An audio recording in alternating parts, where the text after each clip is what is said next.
Today's show is sponsored by Datadog, a monitoring platform for cloud-scale infrastructure and applications. Datadog provides dashboarding, alerting, application performance monitoring, and log management in one tightly integrated platform, so you can get end-to-end visibility quickly. And it integrates seamlessly with AWS, so you can start monitoring EC2, RDS, ECS, and all your other favorite AWS services in minutes. Visualize key metrics, set alerts to identify anomalies, and collaborate with your team to troubleshoot and fix issues fast. Try it yourself by starting a free 14-day trial today. Listeners of the Cloudcast will also receive a free Datadog t-shirt. So go to datadog.com/cloudcast. That's datadog.com/cloudcast. Cloudcast Media presents from the massive studios in Raleigh, North Carolina. This is the Cloudcast with Aaron Delp and Brian Gracely, bringing you the best of cloud computing from around the world.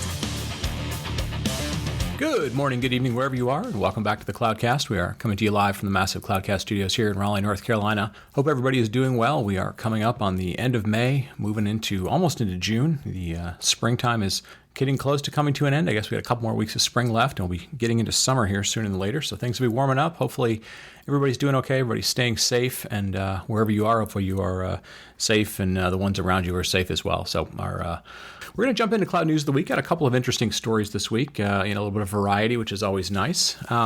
First story is Atlassian acquired a company called Halp, H-A-L-P, a company that was just kind of coming out of stealth and was just starting to get some recognition. Halp focuses on doing help desk type of integrations with Slack. So help desk, call center types of integrations. Atlassian obviously trying to boost their collaboration story around what they can do to integrate with Slack and help developers and other people that need questions answered. So interesting acquisition there by Atlassian.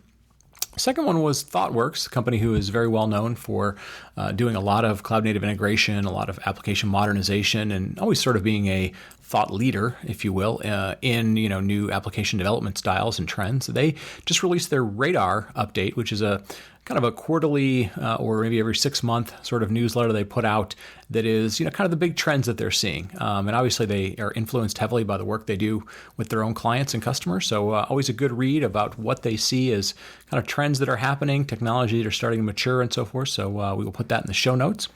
And then finally, Couchbase just raised $105 million in a round G. G is in golf. Surprisingly, Couchbase is one of the few database technologies or database companies that has not been on the Cloudcast. So we're always interested in database technologies. They always do very, very well with our listeners. I know that you're interested in them, trying to understand the differences between them. So if anybody knows anyone from Couchbase, or if Couchbase would like to come on, we'd love to have you on, learn about what's driving this new round of VC investment, $105 million for Couchbase. So congratulations to them. That's going to wrap up our cloud news of the week. Again, hope everybody is doing well. We are going to kind of dive a little bit into something called continuous reliability, kind of a new concept.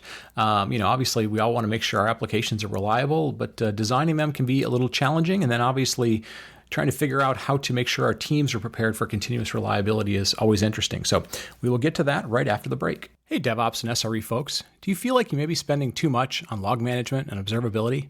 Maybe you're struggling to scale your Elk stack, or you feel like you're spending too much because you are indexing logs and metrics that you just don't need. Check out logs.io, that's logz.io, a fully managed service and unified platform based on the leading open source solutions for observability, log management and cloud SIEM based on Elk, and infrastructure monitoring based on Grafana, a cost-effective open source alternative at the scale you need. To give it a try for yourself, sign up for a 14-day free trial today at logs.io, that's logz.io/cloudcast, and for your chance to receive a free logs.io t-shirt. That's logs.io/cloudcast. Today's show is sponsored by StrongDM. Are you transitioning your team to work from home? Are you managing a gazillion SSH keys, database passwords, and Kubernetes certs? Well, meet StrongDM. Manage and audit access to servers, databases, and Kubernetes clusters, no matter where your employees are. With StrongDM, you can easily extend your identity provider to manage infrastructure access, automate onboarding and offboarding, and move people within roles. You can even grant temporary access that automatically expires to on-call teams. Your admins will get full auditability into anything anybody does, when they connect, what queries they run, and what commands are typed. This means full visibility into everything. For SSH, RDP, and Kubernetes, this means video replays. For databases, it's a single unified query log across all database management systems. StrongDM is used by companies like Hearst, Peloton, Betterment, Greenhouse, and SoFi to manage access. It's more control and less hassle. That's StrongDM. Manage and audit remote access to infrastructure. Start your free 14-day trial today at strongdm.com/cloudcast. And we're back. And folks, as we've covered a lot of times on this show, we're seeing more and more companies that are building distributed applications, and more importantly, their business is saying, hey, the things we need from our software need to be more agile. They need to be able to be updated more frequently. We're going to interact with, not only applications that we own, but things off the platform. And so things ultimately are becoming more and more complicated. And, one of the challenges is while we're solving business problems and the applications become more distributed or more complicated, nobody has any tolerance for applications being down or things being slow. So we thought it was really important to make sure we kind of double back on that topic and really dive into, how do we make sure that we're making things continuously reliable and make sure that we're both agile for the business, but also available for the business. So very excited to have with us today, Tal Weiss, who is co-founder and CTO of OverOps. Tal, welcome to the show. Hey, Brian. Thank you so much for having me. Good to be with you. Yeah. Hope you're doing well at this time. I know lots of things are crazy in this world. For folks that may not know OverOps, you've been an entrepreneur for a while. You've done a lot of sort of interesting things in your career, but give us a little bit of your background and then ultimately what, got you excited about this space and wanting to found the company. Sounds good. So I think I kind of started my career back in the day, cutting my teeth. This was back home in Israel, in Tel Aviv, in military intelligence, and then in aerospace, when I spent close to a decade and had the chance to work on some pretty interesting systems and things that were pretty cutting edge, all the way from building drone applications to satellite tracking control arrays, and really learned my craft and spend a good time there learning from a lot of smart people. I was very lucky to have the opportunity to kind of work alongside and just kind of learn from. And from that point on, I found the company that leveraged a lot of information, a lot of knowledge and the insights we gleaned during those days. And we helped designers and engineers and people building infrastructure projects, which is, again, a very relative topic these days, edit, share, and collaborate over 2D and 3D content from anywhere in the world. So if you're a civil engineer working on an oil pipe, someone in Alaska, and you make a change to the model in 2D or 3D, the team in the back office of Chicago will be able to see that in real time. And we built that, and that was a very complex, very early to the cloud application. And we sold the company, and it became, we sold to Autodesk. People who make AutoCAD, which is a pretty big tool in this industry. And that technology became AutoCAD Web and Mobile, kind of next generation for what is a $1.5 billion flagship product line. And it was actually through the trials and tribulations and the pain that we had felt having to essentially scale this massive service in the cloud. On one hand, serving millions of professional designers and engineers, and on the other, trying to always be innovative and add new features and capabilities, that we came across the pain points and the challenges that kind of led to the idea that would become OverOps. This idea of how can we autonomously verify and validate our software so our users are not the ones that are required to do so, and how can we apply cloud compute power, things like machine learning, to help us do this? Because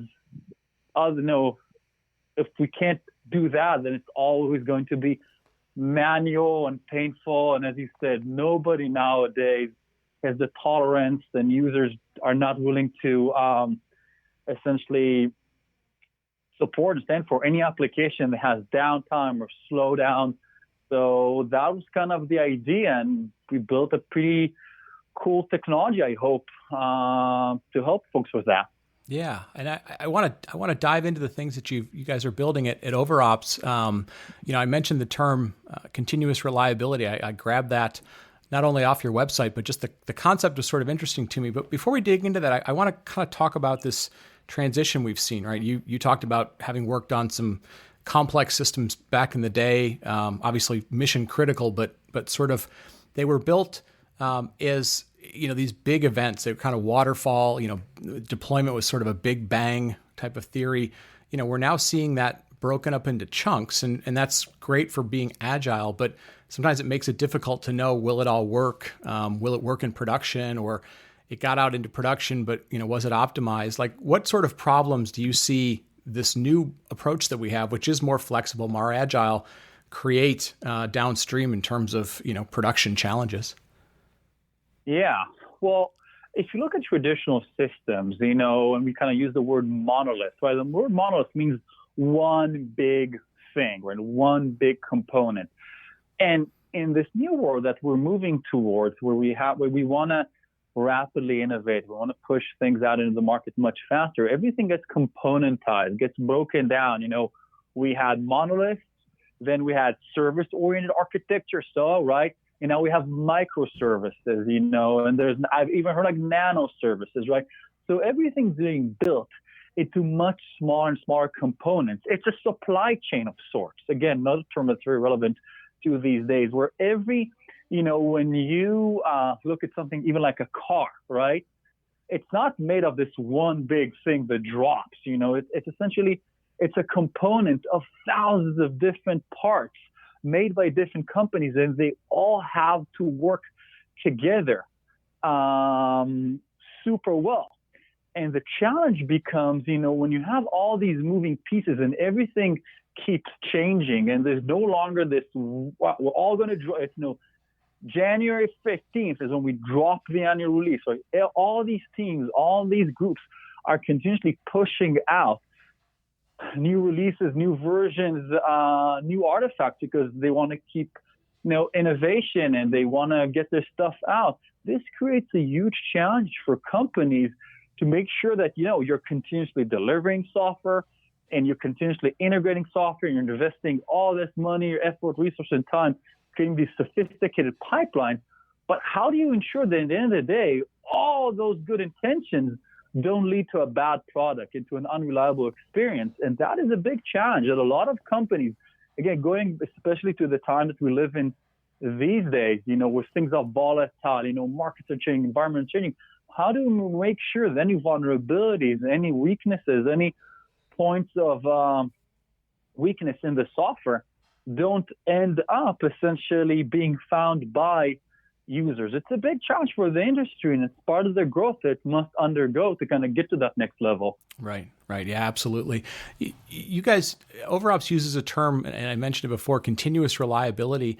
I want you to talk a little bit about that, because sometimes there's these terms in our industry that you kind of have to explain a little bit, because for the last few years we've heard people say, well, you're building on the cloud. The cloud's not reliable infrastructure anymore. You have to kind of think about it differently. How do you think about this concept of continuous reliability? What does it mean in terms of the way that you think about it, but also kind of what the OverOps technology provides? For sure. So when you look at the industry, right, all ideas, all these novel concepts, they begin, like everything on the technology adoption life cycle. Initially, they're the purview of, the smart whiz kids at all the right conferences, all the right meetups. And then over time, the industry starts adopting them, and incumbents go in. And you saw that with the cloud. 10 years ago was this essentially, this abstract concept, the cloud. What are you talking about? Now it's the infrastructure that powers our lives, right? It's how we do mobile banking, how we consume content, how we do anything. When we talk about continuous reliability, when we look at the way we deliver software. Now, 5 years ago, this whole notion of, CI/CD was, again, this very novel thing, right? The way that we used to deliver and ship software to our users was we would build these artifacts, and then every company would have kind of its hodgepodge, its own kind of, DIY way of getting that to users. And, Amazon pioneered, they were big pioneers, essentially, building these automated pipelines that enable people to continuously deliver and continuously integrate software. And that became, really something that today is almost table stakes within the industry. The next evolution for that from CI to CD is to go to CR, which means, yeah, it's great that you can automatically push code out, but can you also automate not just the process of putting it out, but also automate the process of knowing whether or not the thing you've put out there is actually working well. And that is at the core of continuous reliability. Because it used to be when you ship something, once every 3 months, once every 6 months, you would ship it, brace for impact and put a patch in 2 weeks later. We've all known this, even in the gaming industry, which is still kind of very monolithic, they put a game out and then all the gamers wait for the first patch to come out, right? We all know this, or at least those of us, who've ever played one of those things before. Right. But with CI/CD, you can't do that because you're always pushing code out, right? You can be pushing patches and fixes, and essentially you can't be inflicting pain on your users on a daily or on a weekly basis. There needs to be a technology which automatically and autonomously validates that, hey, this thing that you've put out is good or is bad. And if it's bad, it can automatically take action. It's the natural progression of this whole move to CI/CD and to automation. And that is really the service that the OverOps provides, is the ability to enable our users to identify and to prevent critical issues from impacting their users whenever they deliver software. The ability for us to analyze the code as it's executing. I'm not going to go into it just right now unless you kind of want me to double click, but it's the ability to look at the code as it's executing and say, okay, this is new code. How's it doing? Is it working well? Has it introduced any defects? If so, are they severe? Are they not severe? If they are, how do we get the right information to the right person that wrote that code so they can address that? And in the meanwhile, prevent this code from further cascading through the pipeline and impacting more and more users. So it's that element of automation and that high-level proactiveness that we look to enable our users to have. Gotcha. And is this something that people would expect to be using in production, or is this something that becomes part of your sort of software pipeline as you're building tests, you're looking at integration between them, or is it kind of in both places, right? It's before the code gets deployed, the application gets deployed, and then once the application gets deployed? Well, the way that we look at CI/CD, right? CI and CD and CR are not things that you only do in dev or only do in testing or only do in production. It's essentially a process that spans the entire software delivery lifecycle. From the second you start, it's not as if you say, oh, we have this amazing CI/CD pipeline. A developer commits their code, and then we have something that pulls it from the source code repository, compiles it, prepares the artifact, and then we want to take it to production. We have our DevOps, our SRE team come in and manually copy-paste artifacts into production nodes, right? You'll be like, somebody told you that, I'll be like scratching your head and said, really? Right? So CI/CD is a process that encompasses the entire software delivery lifecycle. So the second the developer fingertips hit commit, all the way to it successfully, hopefully, serving customers in production. The same is true for CR. You want to start validating the code as early as possible. Now, some things cannot be detected until that code gets to production, because it's only production that certain circumstances, environments, and environmental conditions exist that will manifest a code into breaking. So you want to be there as well. So everything, you want to start catching things as soon as you can, but you want to do it across the entire delivery lifecycle. In production, for example, you may say, okay, we have this new release. We're now going to deliver it. We're now going to deploy it immediately to 100% of our users of the user estate, which is, again, a monolithic drop. We're going to gradually deploy it to 10%, automatically CR it, see that it's working well, valid. If so, another region. So even that is a pipeline progression where the code moves and is evaluated for correctness and validation, because something may work in one region, But in a different region, users or other applications or other services you're interacting with behave differently, and they may cause your code to break. So you really want, is kind of like what you said, you never want to have this big monolithic drop. We're dropping a new release, it's hell or high water. For the next 3 days, we either fly or die. You want to break that process into these small chunks so that users are never aware of it. And if something bad happens, you have the ability to prevent, to respond, to resolve, to remediate before business and users and anyone essentially is negatively impacted. Gotcha.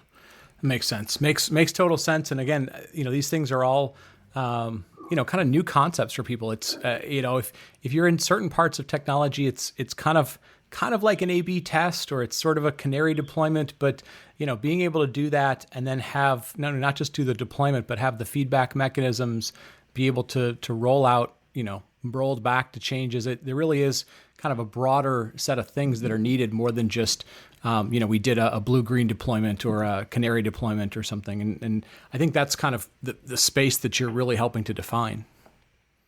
Yeah, for sure. Because all we do essentially, when we look at technology, we always iterate, even the cloud, right? Essentially, it's an evolution of the data center. That is if, Amazon was the first one to connect, servers into the internet and make them available for other users, right? So these are all evolutions. So if we look at like a canary or an A/B build, right, it's a concept that we all traditionally know. Challenge is, all right, I'm going to deliver this.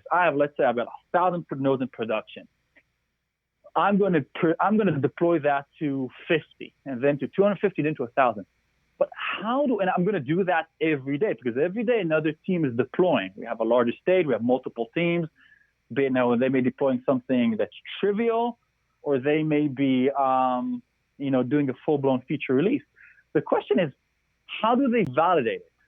Because the challenge with traditional A/B canary testing, etc., is that the validation is still 100% manual, and that is really what you want to change. We want to, in the same way that we've automated, that we as an industry have automated the process of integrating, like compiling, taking all the artifacts, creating a physical application artifact, and then automated the process of delivering. So getting that out. We use Kubernetes nowadays and containers and all that goodness. The next step is also to automate the process of knowing whether or not it was good, it was reliable. And keyword is automating it. Not we're going to do the entire chain fully automatic, and then when it comes to time to actually know whether or not this thing is working, that's where we hit the log files and we just skim through them, and we just cross our fingers and pray that nothing bad happens. So essentially the goal is to automate the entire life cycle, to create this feedback loop from the moment the developer hits commit to it going into production. If there's any hiccups along the way, getting that back to them before essentially it gets to the users. Gotcha. Makes sense. As people start to learn more about CR, they start to learn about just kind of the broader interaction with CI and CD. We've seen a lot of different things emerge. We've seen, DevOps, we've seen SRE, we've seen some more advanced tooling around this. As you've been working with different companies in this space for the last couple of years, have you found that some certain aspects tend to help more than others? Is it a combination of the right tools with the right organization, or what types of things have you found have been maybe more successful than others? Yeah, I've definitely seen the whole gamut. In terms of DevOps, SRE, tooling, log analytics, APM. I would say the overall trend that we're seeing in the industry, and that also answers the question is what has been, in my mind, the real game changers for companies that are doing real well, is we had, up until like 10 years ago, we had like IT ops, right? And then we had developers, and completely siloed, a completely different person. IT ops was very hardware centric, right? They managed the data center and the network and the infrastructure and storage, right? And then we had developers, and there was a huge dividing line between the two. And then as the cloud came in and compute started becoming software, right? The way by which you interact with Amazon or Azure or the GCP, right? It's not by telling it like, I want, more of this hardware made by Dell and more of these racks made by EMC. There's no such interface. You send an API command to them. It's all software, telling them, I need X amount of storage. And behind the scene, they abstract it too. So as a result of that, you saw this bigger push towards DevOps, where ops people suddenly kind of start seeing, hey, the world is moving more towards software. And they started becoming, the ops people started becoming more dev aware and maybe a bit more dev centric. I think the next evolution that came into that was the SRE, where the developers themselves started getting into ops. And you saw these two worlds merging.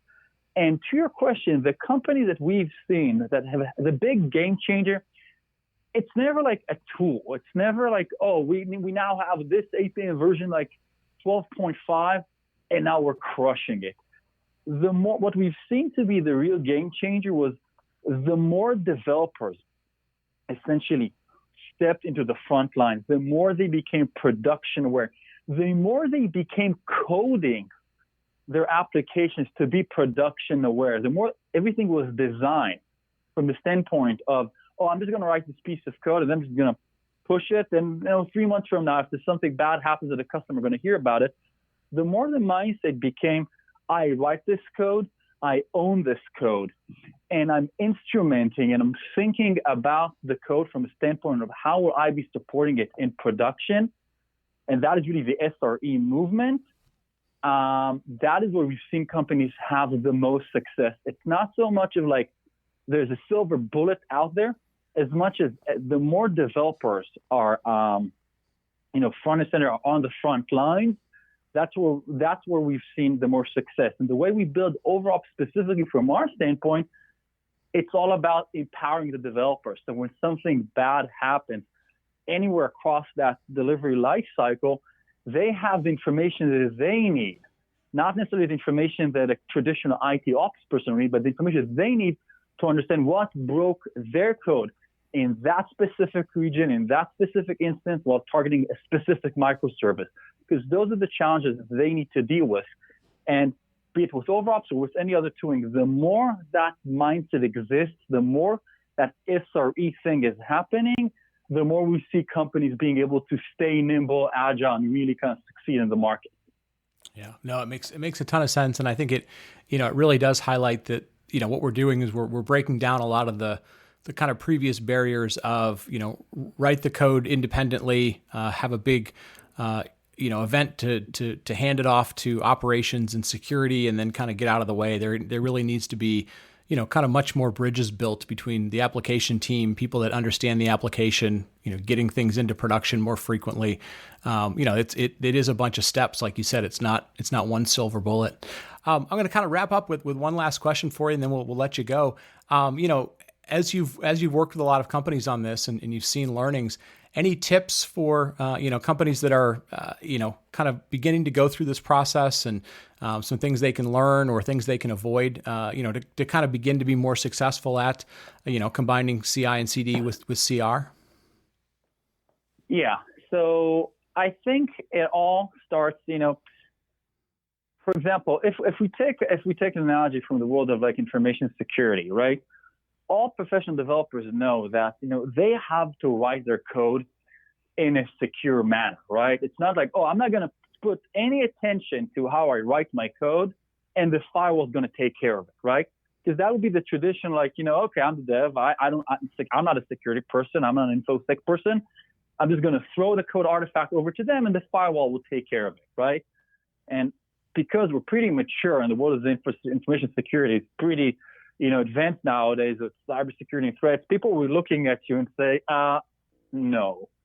The same holds true for any company who wants to move into CI and CD and CR. Developers need to essentially to think about, how am I going to understand what information would I need in order to understand when something bad happens? How will my code interface with the tooling? What tooling do we have in place? Meaning, in the company, when I write this code, like, and something bad happens, does the company even have the right tooling in place to help me if something bad happens? It's critical that production awareness and especially from the developer mindset is something that is ingrained into the DNA of the company. So in practical terms, that even means when you're hiring developers, it's no longer should be just about, okay, are you super smart and can you write an algorithm?